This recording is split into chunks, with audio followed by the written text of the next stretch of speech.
People pleasers develop the degenerative habit of endlessly trying to seek for others' approval from a very young age. As we all know, the environments and individuals that we interact with or live with during our adolescent years have a very significant impact when it comes to the development of our attitudes and mentality. They greatly determine the development of our pattern of thinking and behaving in the many ways they can influence us, both positively and negatively, and how we are accustomed to react to them through the years. And when it comes to people pleasers, they are heavily conditioned and even somewhat destined to do so during their formative years, largely through the influence of their biggest authoritative figures in their lives, their parents and their teachers. Children who rarely or ever felt their mother's love and their father's approval to develop a concrete base for their much-needed sense of self-esteem would grow up feeling unworthy and would unconsciously seek that absence of approval from other people through their approval-seeking behaviors.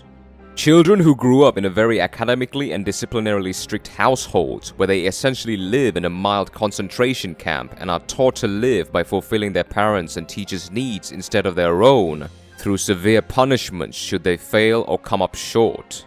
And as we all know, the best way to instill behavioral patterns onto someone, especially mentally vulnerable children, are to reward them when they behave accordingly and punish them when they misbehave. But in this case, rewards are relatively light and punishments are mercilessly severe. This would cause them to become overly dependent on their authority's approval towards every decision in their lives and severely lacking individual or independent judgments. Environments that heavily discourages individual creativity, unique interests, and youthful passions can also greatly affect children's pattern of behavior to eventually ignore or even despise their own needs when they grow up. Because every time they try to spread their wings or go their own way, they are immediately clipped and castrated. This will eventually result in a severely suboptimal quality of adult life when it comes to career, hobbies, and relationships, and also possess a very underdeveloped sense of responsibility and personal drive.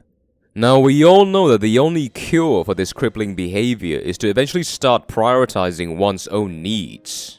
And as simple as that may sound, for people pleasers, or in our particular case, nice guys, they find it extremely wrong or criminal or sinful to do so.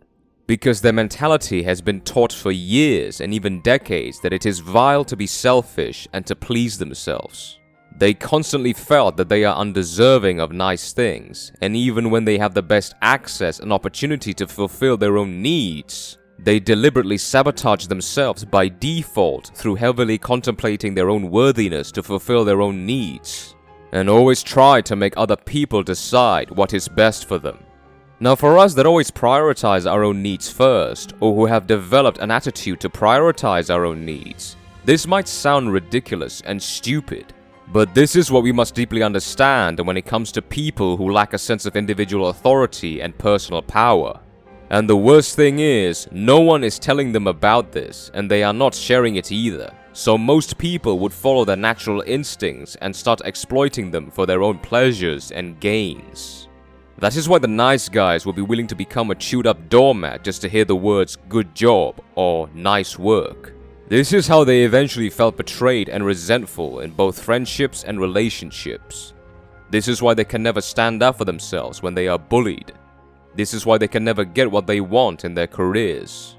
If nice guys want to start improving their quality of life and to attain personal power that they so desperately need, in every circumstance and in every aspect, they must learn to say, fuck everyone. Literally, fuck everyone. You need to repeat that narrative every time you are in a crossroad of wanting to have your own needs met and your severe tendency to desperately wanting to make other people's lives easier. Because how many more times are you going to let yourself be exploited, and how much longer are you going to let your own desires be needlessly withheld in your own invisible self-constructed prison? Because here is the basic thing that you have to know. You won't get what you want unless you go and get it, and you won't get what you don't want off of you unless you push them off. The challenge for nice guys is dealing with the backlash, the gaslighting, the projecting, the blackmailing, and the endless criticisms or name-calling. When people start noticing a vivid break in the pattern that they don't go head over heels to meet their needs anymore. In which case, nice guys must only have one thing in their mind. What's in it for me? You have to have a great acknowledgement of evidential comparison in personal satisfaction when it comes to how much your life has improved from when you start prioritizing your own needs versus when you were licking other people's boots for some empty compliments. Every time that you think you're going to hurt other people's feelings for basically doing yourself a favor, remember that you're not deliberately trying to hurt them, because you are simply taking attention away from them and giving it all to yourself. Other people's feelings are none of your concern and none of your burden to bear, because you have no control over them. It is 100% their own problems to deal with. And when they say that it is evil to ignore other people's feelings, think for yourself this one question. Do you think they care about your feelings when they used you as a doormat? I don't think so. This is the game you're playing in life, gentlemen. If they want to play dirty, you also got to play dirty.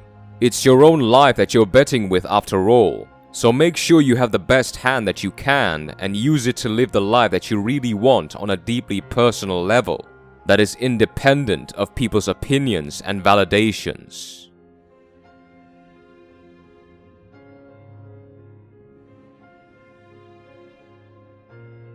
Thank you for watching.